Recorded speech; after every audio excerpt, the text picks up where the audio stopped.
Po is this idea that missing somebody.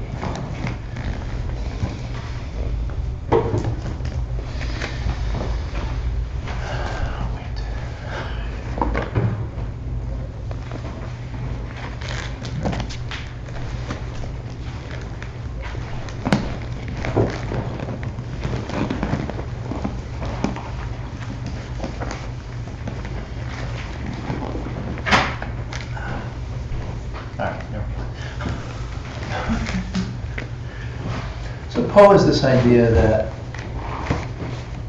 at the time of death, one directs one's consciousness to some other place intentionally. And so very often it's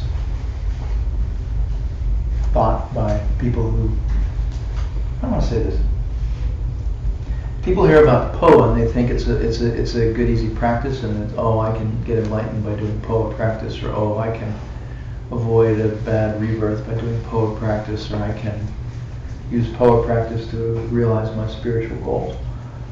And Po practice is basically at the time of death, one engages in very advanced, subtle, precise, sophisticated meditation practice to direct the consciousness to a specific type of rebirth or next life. So, well, there's a problem with that. You know, it's like saying, I don't know how to ski, but at the very last moments of life, you know, when my body's frail and my mind is collapsing, I'll all of a sudden become an expert downhill ski racer. You know, it doesn't work. You know, it's just isn't practical. In a practical, functional sense, you can't do it. So it's like saying, well, even though I haven't really become a master meditator, you know, even though I don't have advanced capacity or advanced training, that somehow I'll do this very difficult, complex practice to achieve my spiritual goals. It doesn't work. If you don't prepare your Mahayana Po now, and get to a point where you're so good that you can do it anytime, easily, then it's doubtful at the moment of death, which is the most frightening point of life, right? I mean, imagine someone, you know, putting a gun to your head and saying, like, I'm going to shoot you, and then saying, meditate, right? I mean, it's the same. You are dying. It's not like somebody's threatening to kill you. You are dying, and you're like, oh, just meditate now, right? It's not a simple thing. So, I mean, it's the most confusing moment of our lives. The mind is actually collapsing. The brain is shutting down. The mind is collapsing. The mind is chaotic. And it's like all of the elements of the body are collapsing like dominoes. So we start to go into these hallucinatory experiences. So, you know, at that, the people say, well, with Po, well, at that point, I'll just go into this very subtle, calm, focused, sublime meditation and intentionally direct my consciousness, you know. So it's extremely unlikely to be able to do it, unless one has spent a lifetime practicing it, like anything else, you know. So what's real Po? What's Mahayana Po? And so he says in the great way it's the same five. What five? These five powers. Okay. He's saying if you really want to do a true Mahayana Po, apply these five powers. So he takes these five and he converts them to death. It converts them to dying instructions on how to die properly. And so that's the Po as it's taught. So, and it's very typical of advanced practices. Advanced subtle practices, they tend to be oriented to, this is how you practice at the time of death. This is how you practice, you know, after death, etc. And so this is what he's saying. He's saying, look, if you really want to be a Po practitioner, if you really want to learn these things, then you have to gear your practice to death and what's going on at death, and you have to begin to do these practices now. So he says, in the great way, these same five are the advices for sending your mind. Okay, so send your mind means send your mind into death. Right? Deliver your mind to death with these five instructions. Go into death with these five instructions, with these five powers or practices. Okay. Normal human beings are all going to die. It's inevitable. And so the only question is how. What do you do at the time of death? Do you die an ordinary death, or do you die a directed death via your practice, right? And so the idea of POA and these other advanced practices is the time of death is also, well, it's not just also, the time of death is a critically important time for practice. Because what you're doing at the time of death is a major contributor to what happens to you during the intermediate state and for your rebirth. Okay? So here's how to send your mind into death properly. And these 5 powers have a totally different meaning than the 5 powers as we related them before the break. Okay, so number 1, you remember what Pempa was? Projecting power, projecting. So what do you think in this case of projecting? What are you projecting? In the first case, you're lying in bed thinking about, this is how I'm going to live my day, projecting your idea of how you're going to go through your day and your life, right? So in this case, he's talking about sending your mind into death, and how are you going to send your mind into death? What to do as you're dying, right? So everyone here, if you don't practice very well, you'll be faced with an ordinary moment of death, and you have to know what to do at the time of death, right? So the main thing is what you're doing with your mind at the time of death. What is in one's mind at the time of death?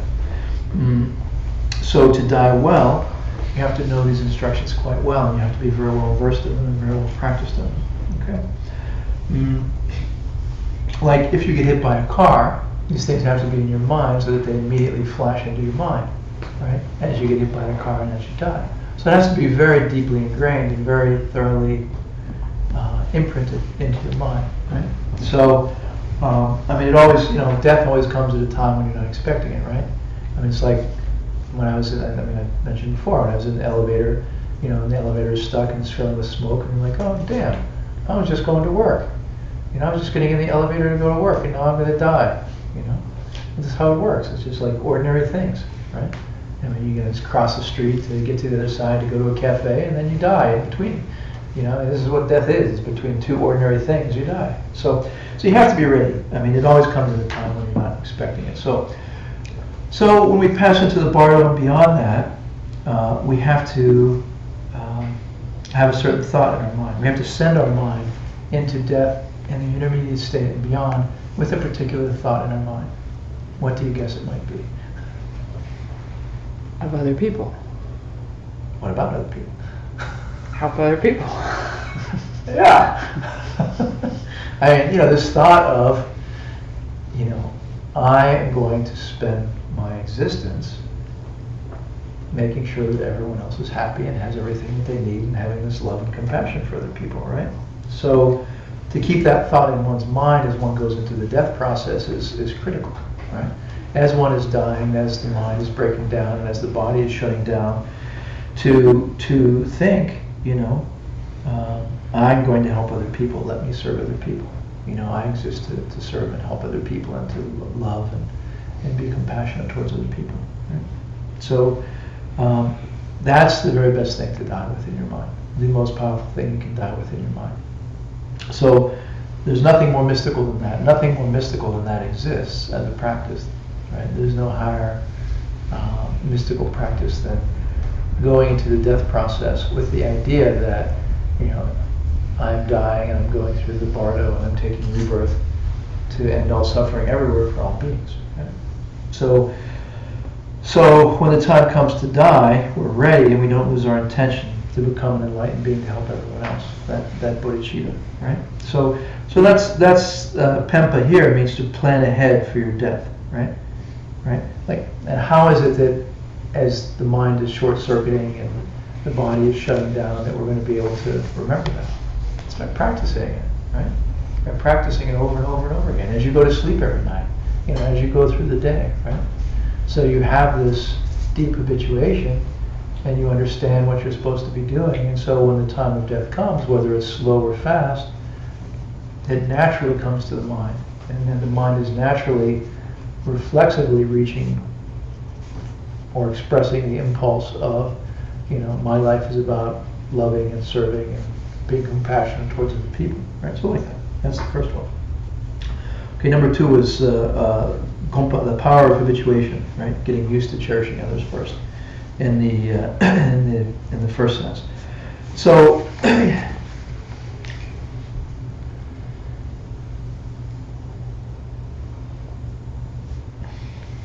guesses?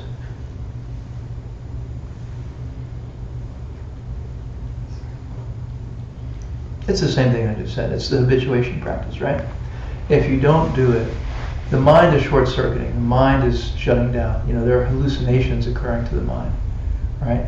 The body isn't functioning. Breath isn't occurring, The mind is in chaos. The mind is in panic. The mind is in terror. The mind is in fear, right?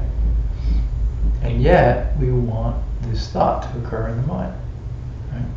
And so, it's a result of life of practice that will lead that to assert itself in the mind and to arise in the mind during that process. So don't wait for some special miracle for it to happen. It's not going to happen. You have to get so used to thinking about serving other people and helping other people that it's really kind of always there in your mind in a way. It's a natural part of your mind, right?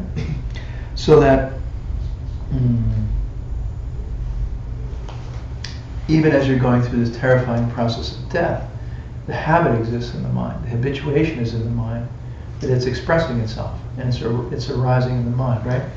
I mean, think about an easier way to say this. Think about the difference between a thought, like I want to be a good person. I'm going to say it differently. I want to always tell the truth, right? Like you think, I want to be the kind of person who always tells the truth. All right, that's a thought, right? Don't necessarily do it, we think it, right? Versus being the kind of person who just always tells the truth, right? I mean, you just have the habit and have the reflex to always tell the truth. I mean, somebody says something, you're just going to tell the truth because that's who you are and that's what you do. So similar idea here, right?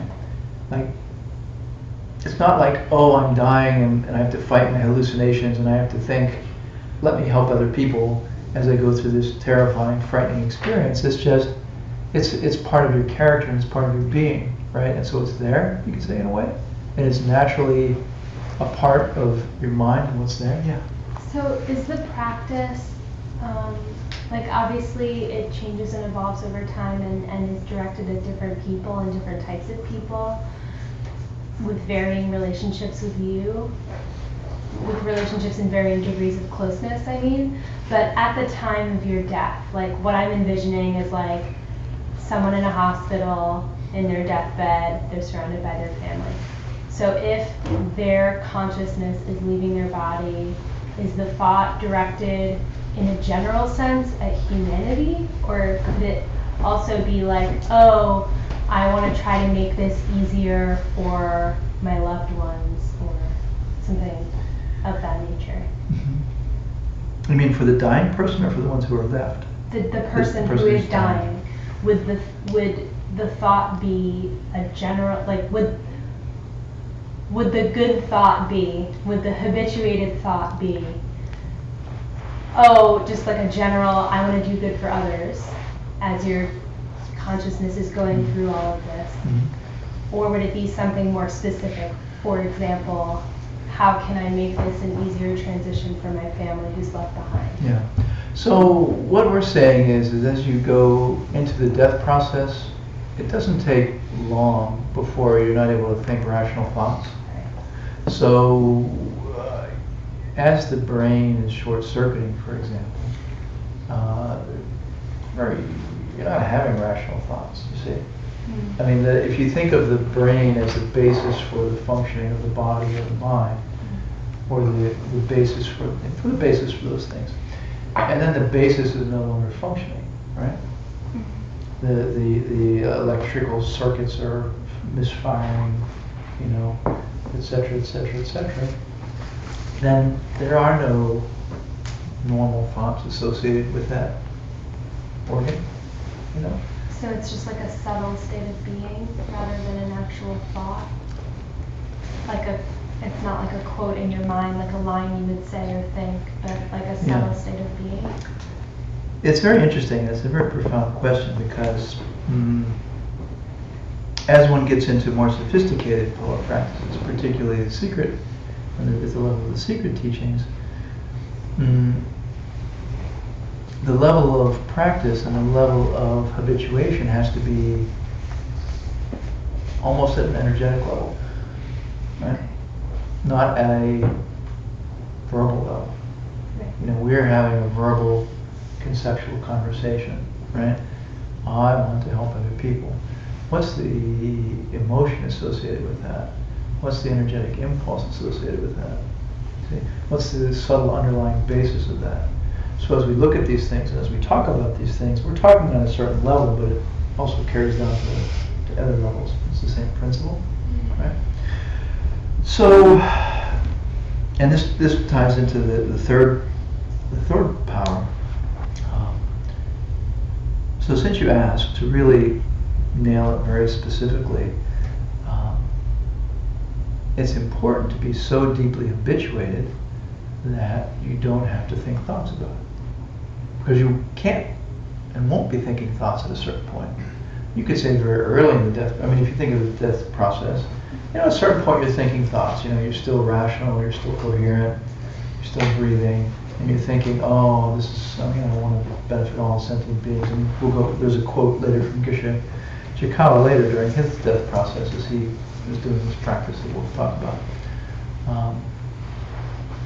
And so you can think, oh yes, I'm as I go into death and immediate state and rebirth, I'm going to live to serve and love and help all sentient beings, reach paradise. And then sooner or later you're not talking, right?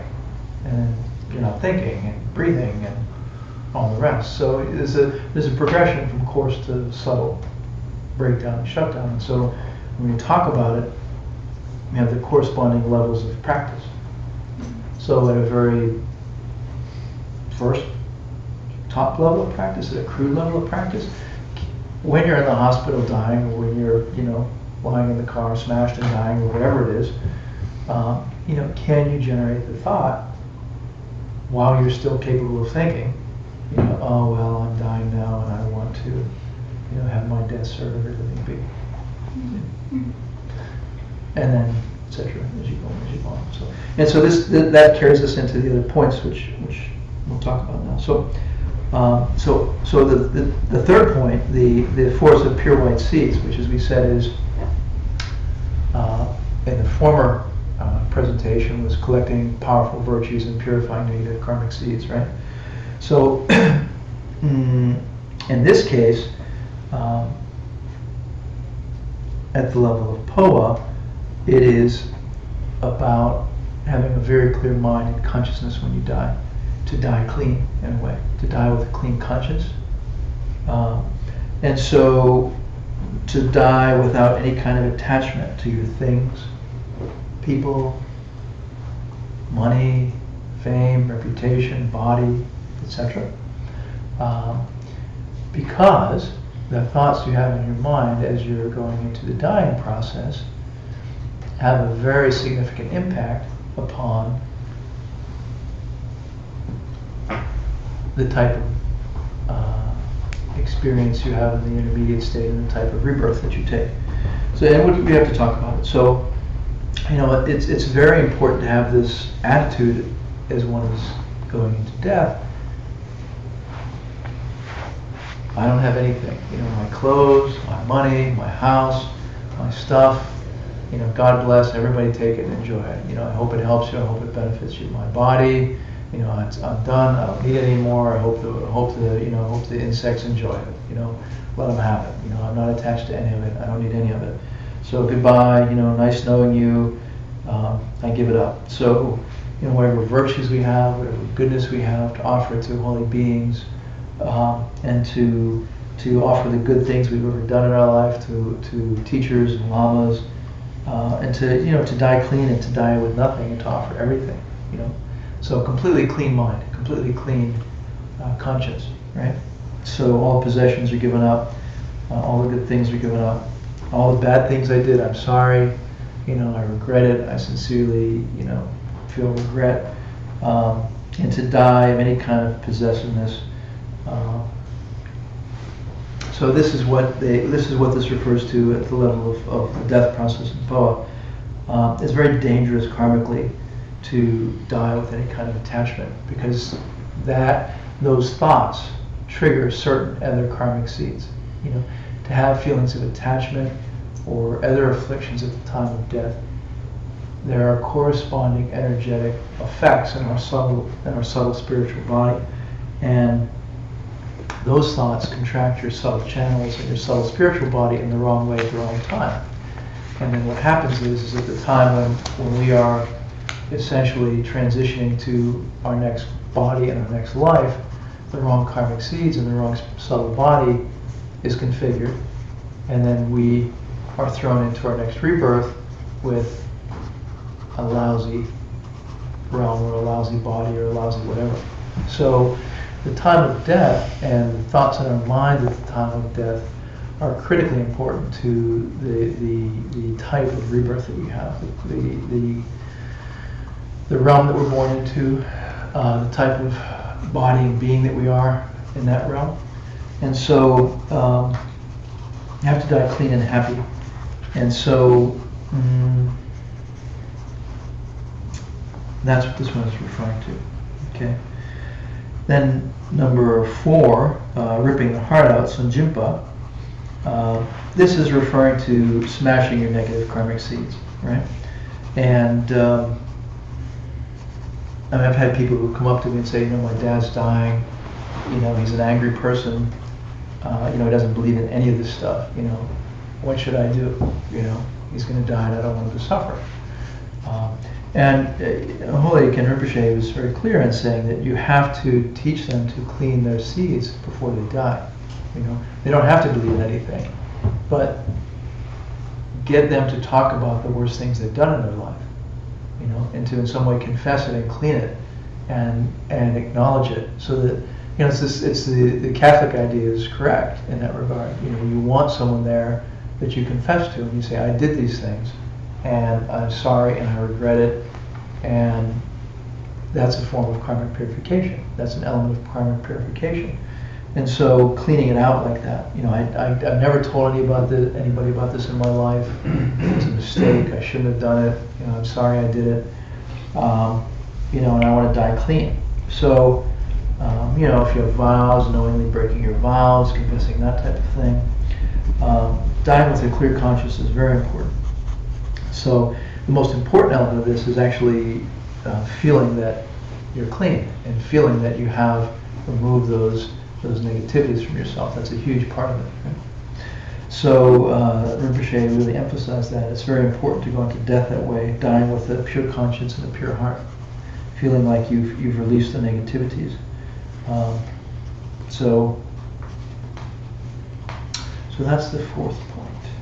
So, and then the text says, you know, if the person has initiation, a tantric initiation, you know, Vajrayogini initiation, for example, that the best thing to do prior to dying is to have a qualified lama. And if you're conscious enough to have a qualified lama, give you empowerment, restore your vows, bring them to the mandala, self-initiation, etc. So that just before you die, you have a new set of bodhisattva vows and tantric vows that are fresh and clean, and to enter into death and intermediate state and rebirth that way, with that pure view and that pure mind. And then number 5, the Munlam is the prayer, the dedication prayer. So death hurts. Death is very painful. Death is the most painful experience in life. And on some level, beings know that. On some deep level, beings know that. And that's why they don't want to die. You know, it's not like people are just like, oh yeah, I don't care if I die today. I don't care if I get hit by a bus today. You know, you step out of the way, you don't want to die. Because on a very deep, subtle level, we know it's excruciatingly painful. It's the most painful thing that we go through as a human being. So the moment of death is a very special physical pain, unlike any other. So at the time of death, when we know we're dying, there's a special tonglen that we do. And we pray that all the suffering and all the bad deeds, all of the physical and mental suffering of all the beings in existence come into us, and we take them on.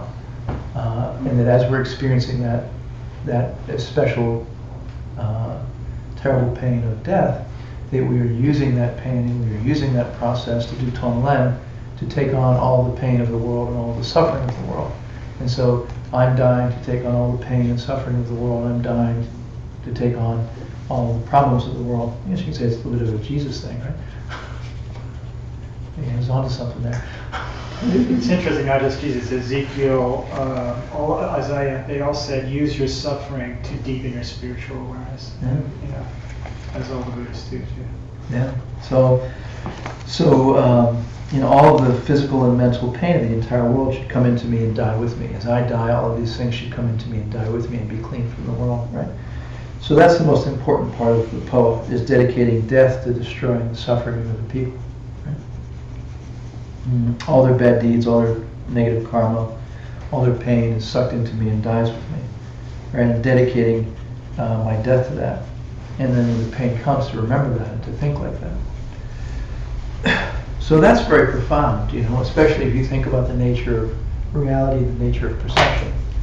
Because if we really believe that everything's a projection of our mind stream, right?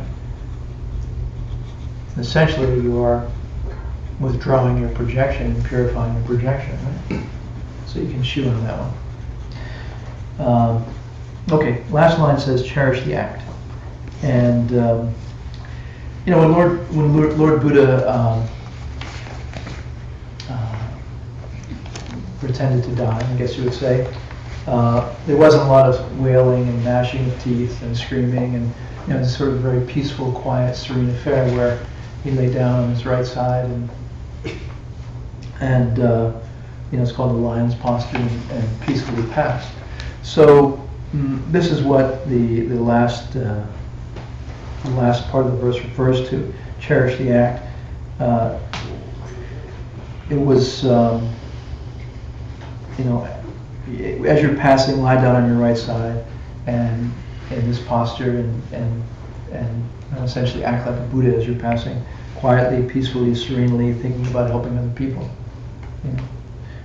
So it's interesting, if you think about all the things that are taught in universities, right, and colleges all over the world, they don't teach people how to die, right? I mean, according to Buddhism, it's the most important moment of your life because it determines your entire next life, which determines the next life and the next life and an infinite chain. And yet, there's nowhere in the human world where people are being taught how to die in a spiritual way, in a conscious spiritual way. I mean, not just like, breathe or something like that, but how to die for a better future, right? For an appropriate rebirth. So it's actually a sign of the degeneration of our realm that this isn't going on, As Geshe Chikama was dying, he was doing this practice. And there's a quote, I won't give it to you in Tibetan, but I'll read it in English. He says, I was praying that I could, and so this is as he's dying. He said, I was praying that I could pass to the lowest hells for the sake of every living being, but it's not working. I can't go there. So he's actually like praying and aspiring to go to the lowest hell so he can benefit beings there. And he's going into death and he's like, no, it's not working, it's not working. I'm not going to hell, I don't see any hells, I'm seeing paradise, I'm not going to where I want to go. He's like, all I can see before me now is the paradise of enlightenment, So, this is the idea, right, of the practice. And, he's kind of screamed out those words, in the end. He was praying that he could go to the lowest realms, but because of his practice of Poa, he's getting frustrated that he couldn't go to the hell realms. He's like, the more I pray and the more I try, and the more clearly I think about going to the hells and helping other people, the more I just see the paradise realms, and the paradises of the Buddhas. So, all right. So, that was the fourth point. The fourth point of this Lojong was all of those things we just covered. The fourth point of the Lojong was the lifetime of practice. These 5 powers are a lifetime of practice. Okay? Meaning, throughout your ordinary day, you practice these 5 powers, right? And meaning, at the time of death, you practice these 5 powers and do a legitimate real Poa, right? Okay. And so then the fifth point, this is a big Lojong, right? So then the fifth point of this Lojong is let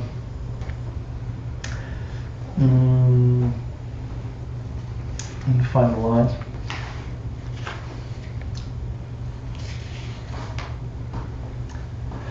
It says, all Dharma comes down to a single point. There are two judges. Keep the main one. Be joy alone in an unbroken stream. It's there when you can keep it unthinking. Go practice it. So the fifth point, they're talking about how you can tell when you've developed a good heart, how you can tell when you really develop this. And it's a little difficult to understand. We have to get into it. How do you know when you have Lojong in your mind? At what point can you say, yeah, I got it. I'm a Lojong practitioner. I am practicing Lojong. I am a Lojongini. I don't know. So it's saying when you get it, the first line is saying when you get it, all the Dharma that was ever spoken boils down to one thing, right? What do you think that is? Be compassionate. More specifically, what have we been talking about tonight? Put others before yourself. Yeah, fight your tendency to put yourself first. How is that not being compassionate? It is, but it's just being more specific. Okay. So in the context of Lojong is specifically, it's not about, you see, you can think of Lojong as an antidote practice, right? Like there are times when there's a natural impulse or inclination to be compassionate, right? But Lojong is an antidote to self-cherishing, right? In many respects. It's a practice to develop compassion, and it's particularly directed at what? Fighting the tendency to take care of yourself before you take care of others. So, good days and bad days, you know? On the good days, there's this natural compassionate thing going on. But on the bad days, it's like, I want my coffee and get out of my way. You know? You know? So the point of Lojong is to be applying the antidote, to be applying the practices and the advices throughout the day, every day. Even at coffee time? Even at coffee time, even before coffee. You know?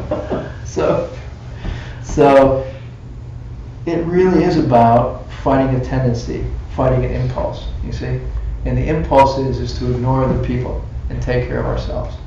And so that's what this first line is referring to. All Dharma comes down to this single point. Fight the tendency to self-cherish. Fight the tendency to take care of myself and ignore others, and not care about others and not think about others. Right? So then it continues. There are two judges. Keep the main one. Okay. So he talks about the judge in different ways, three different ways. The people around you can judge you. You know, if you talk about the success of your practice, the people around you can judge you. They can say, you know, you're this, you're that, you're not this, you're not that, right? Hopefully, you know, your parents, your family, your friends will be pleased with your practice, will be pleased with your Lojong practice, because you're behaving nicely towards them, you know? So in that respect, the people around you judging you, it's useful feedback. If they're like, what happened to you? You're so nice to me all of a sudden. You know, that's good feedback. You know, to have those around you judging you and saying, what's up? Why aren't you yelling at me? You know? So the other judge is yourself. And so he's saying here is keep the main one. You know, you judging yourself is the main one to focus on and to pay attention to, right? So, you know, look, we can fool ourselves, right? I mean, it's very easy to fool ourselves that we're spiritual or being good people or being nice people. But that's really not the point. You know, is don't worry too much about what other people think. Don't try to impress other people. And you have to be a witness for ourselves, and we have to really honestly assess ourselves and look at it and say, you know, am I really thinking about others or not? So it's like having an inner assessment going on. I mean, I hate to use the word judge because it implies judgment, you know, but it's this inner meta position is maybe a better way to say it. You know, you have your inner meta position, which is saying, how are you doing? You know, are you doing what you need to be doing right now or not? So So if you're succeeding, then your mind should be happier and your afflictions should be less, right? So he mentions two other judges. The main judge of whether something is dharma or not is whether it's helping to fix your mental afflictions, right? Whatever it is, if something is reducing your mental afflictions, it's dharma, right? Interesting, right?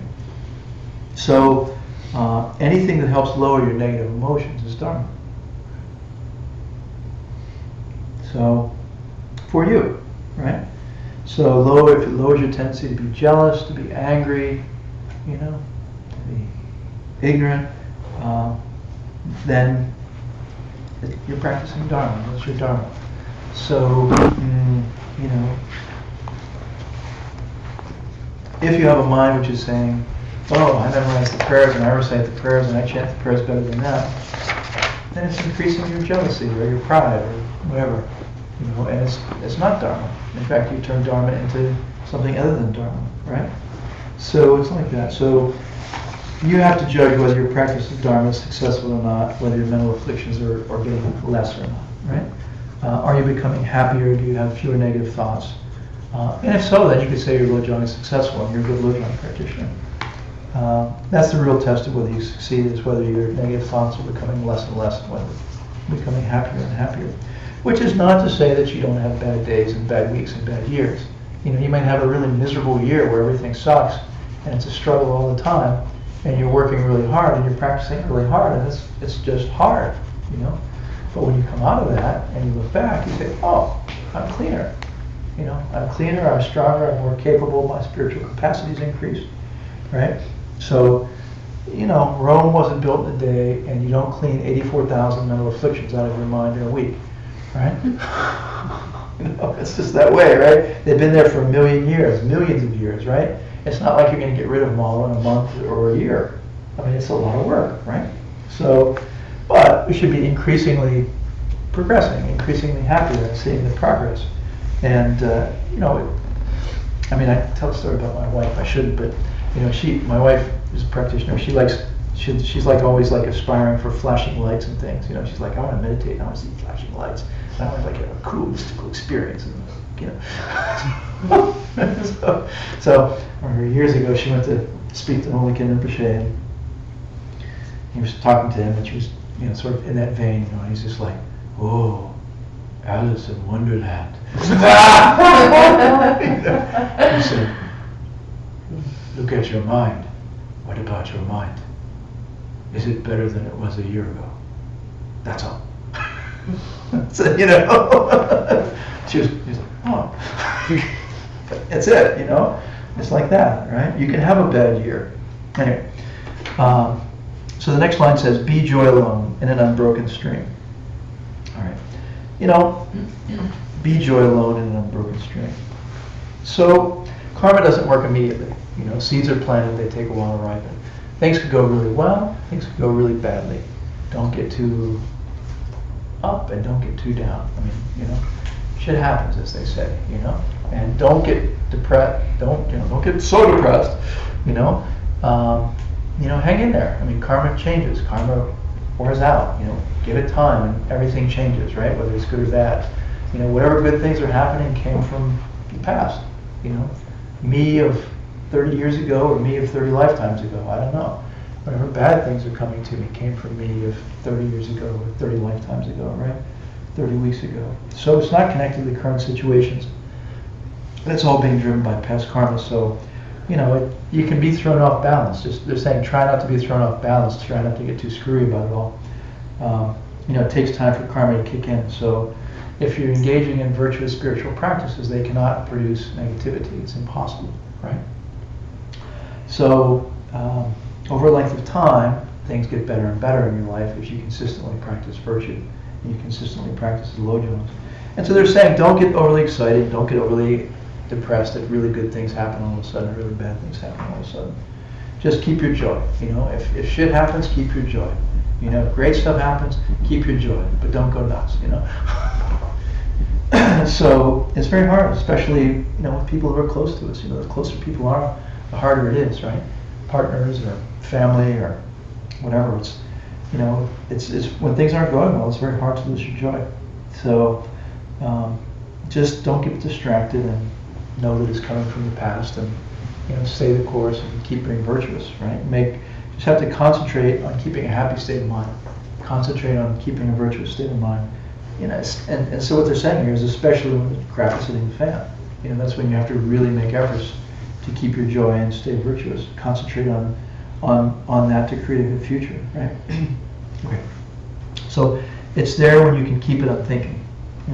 So it's there means you got lojong in your head when you can keep it even when you're not thinking about it. Okay.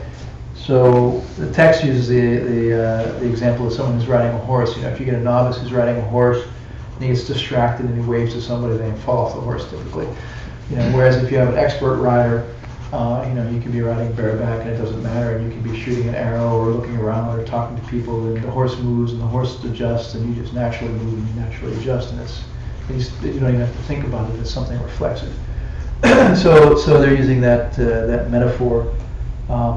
So what that means from a lojong perspective is, if somebody yells at you, whether it's at work or your partner, you know, what's your reaction time? Like the rider and the horse, you know, if the situation shifts, do you just naturally shift with it? You know, does lojong naturally kick in? You know, does your lojong practice naturally kick in? Like, you know, somebody pisses you off, you know, do you get angry and then 5 minutes later you realize that you got angry? You know, or, you know, somebody pisses you off and there's just this instantaneous reaction of, okay, how can I respond kindly to that person? How can I respond in a loving fashion to that person, right?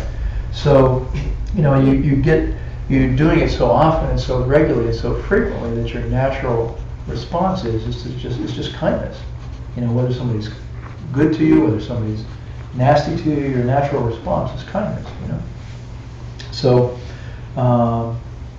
what, you know, lojong just like kicks in and takes over. It's just like, you know, and lojong handles it. So it's that ability to adjust and adapt immediately. Yeah.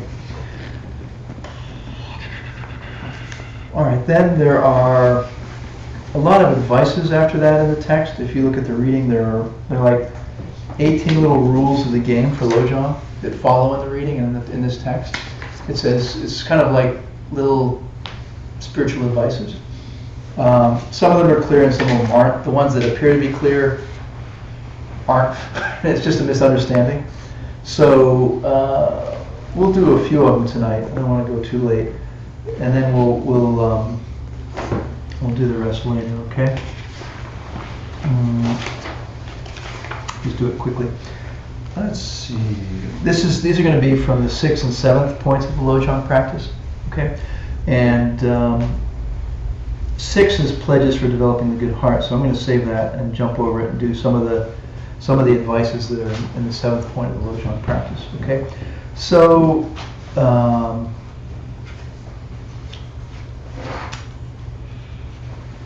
it says, act now, do the most important thing. Crush your tendency to watch out for yourself. Figure out both and free yourself. Okay, so figure out both means study what upsets you. You know, everybody has their favorite mental affliction, their most powerful mental affliction. So look at your past and figure out what your biggest mental affliction is. You know, study it, understand it.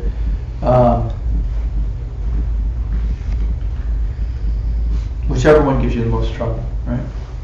And concentrate on that. Then study the object which triggers it. Get very clear on what sets that emotion off, what sets that affliction off. Is it when you're tired that it triggers?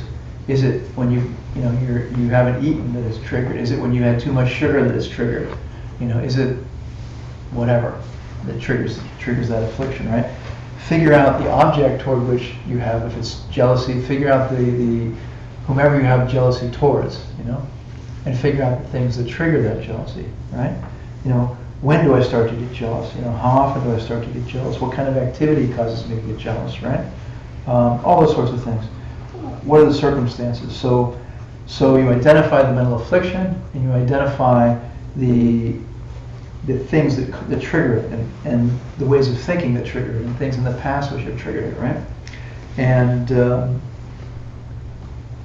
maybe it's being under too much stress. Could be any number of things. So, and so then what?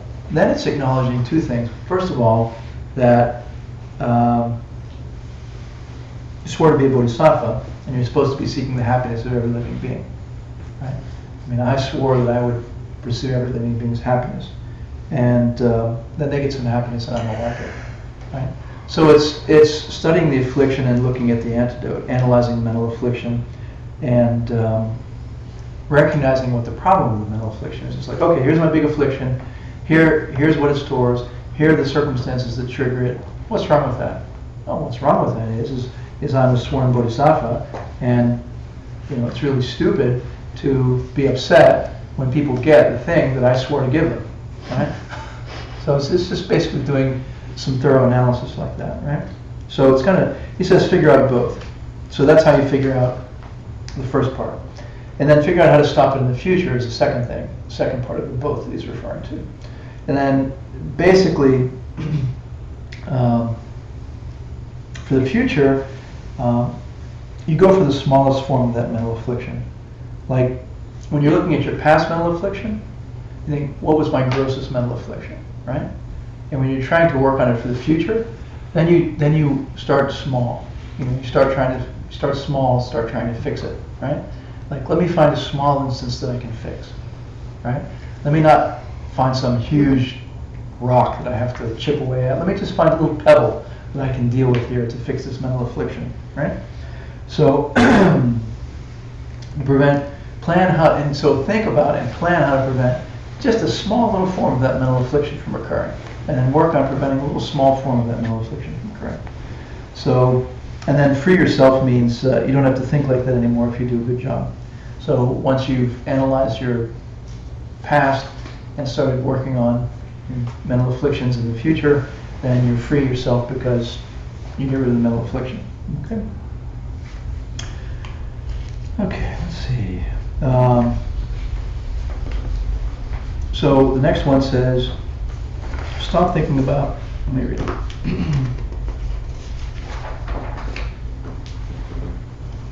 The next one says, stop thinking all the time about how wonderful you are. So this is not your typical like American low self-esteem thing that says, yes, you are really a piece of dirt. Okay, like Tibetans somehow don't have the low self-esteem thing that we have in the West. But the point here is not that there's something wrong with you, okay? But they're just saying, when you go out and you tangibly help people, don't get all worked up about it. Don't get all enamored with yourself, right? Don't be like, woo, like, I helped somebody. Isn't that amazing? Isn't that awesome? So the text says, look, first of all, they're suffering and they need you, right? And second of all, you took bodhisattva vows and swore to help them, so what's the big deal? I mean, what are you all worked up about? You swore to do this and you did it. Why are you like, this is a special thing? You're doing what you swore to do and it's normal.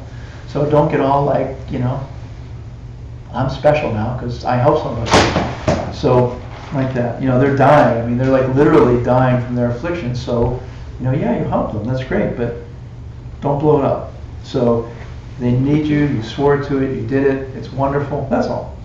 All right. So the next verse says, don't expect any thanks. What does this mean? Well, it refers to three things. First of all, when you get into spiritual practice in a deep way, it's almost universal that people don't thank you. In fact, they can criticize you. You could be teaching for free, you could be giving stuff away, you could be printing and publishing books and handing them out, and they'd be like, you showed up late. Why'd you show up late? Or, why'd you behave like that? You should have behaved like this, or I didn't like that teaching, or, So the text is just saying, no one's going to thank you, don't wait for it, don't expect it, don't hope for it. It's just the way it is.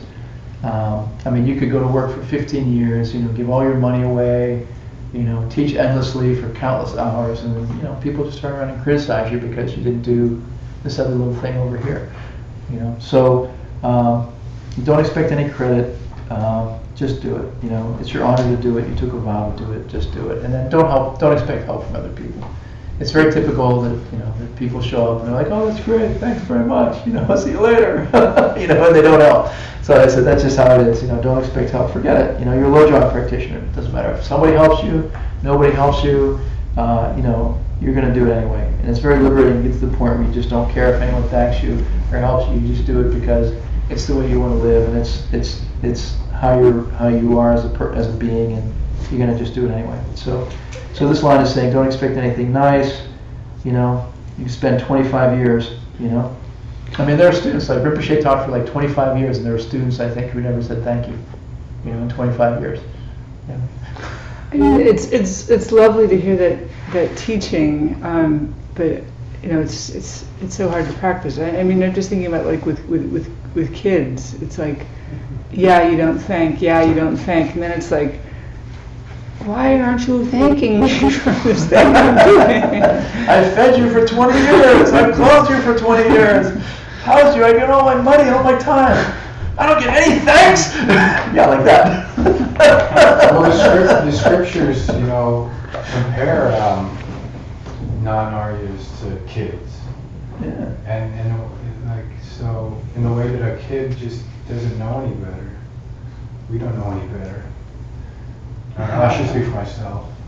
And I don't know, I've worked with kids off and on for years, and like they just, a child by definition, right, is like,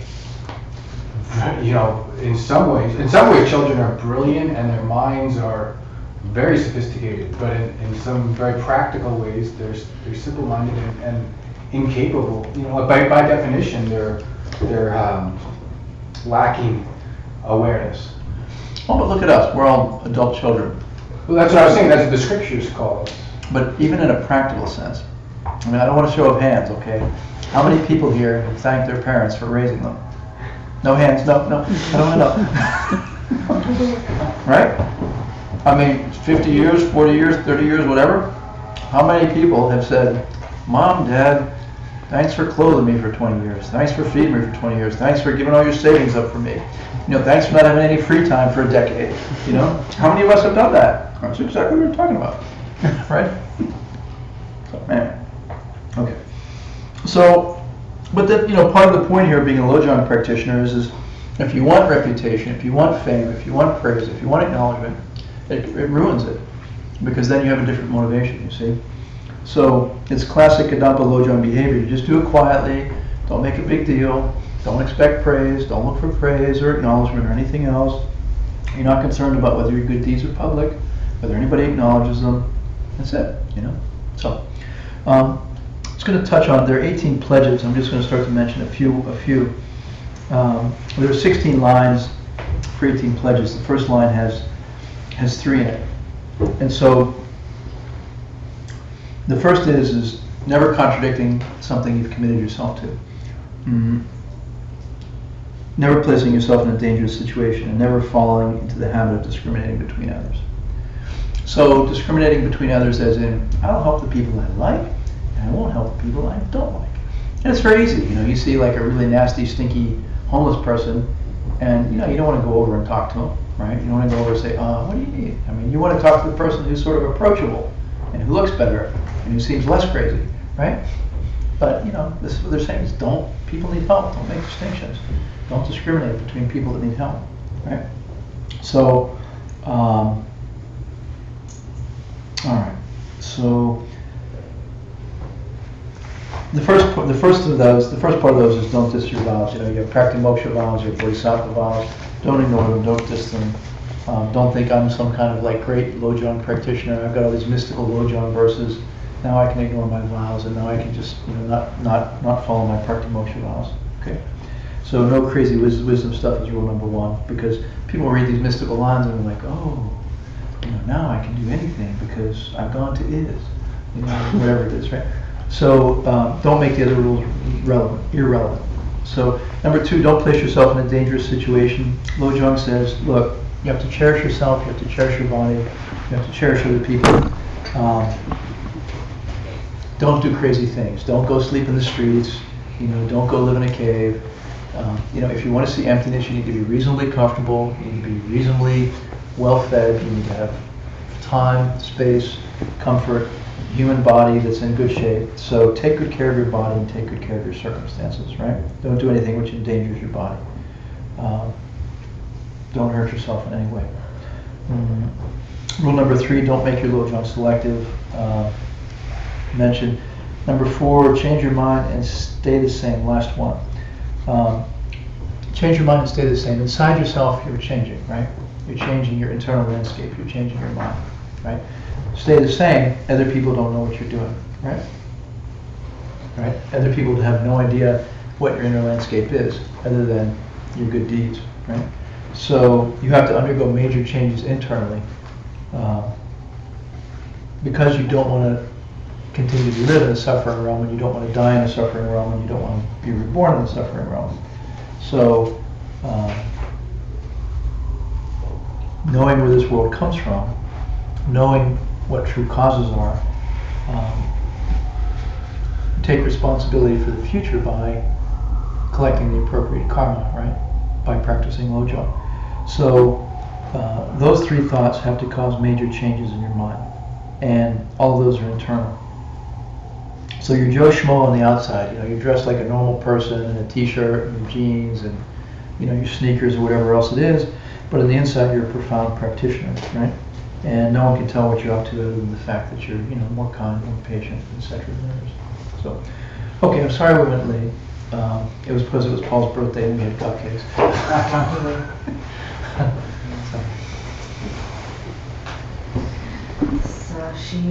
Buki Shushin Mito Tram Rirabenshi Ninde Genpadi Sange Shindu Mite Uwagi Roku Nanda Shimla Chupa Shok Yam Guru Amanda Kanye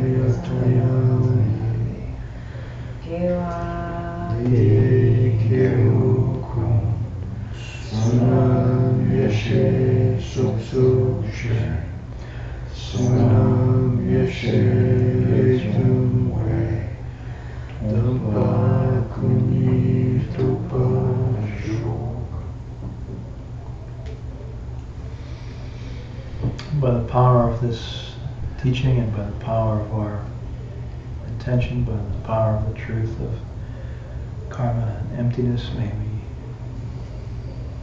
instantly come to cherish others more than ourselves, ending all suffering everywhere.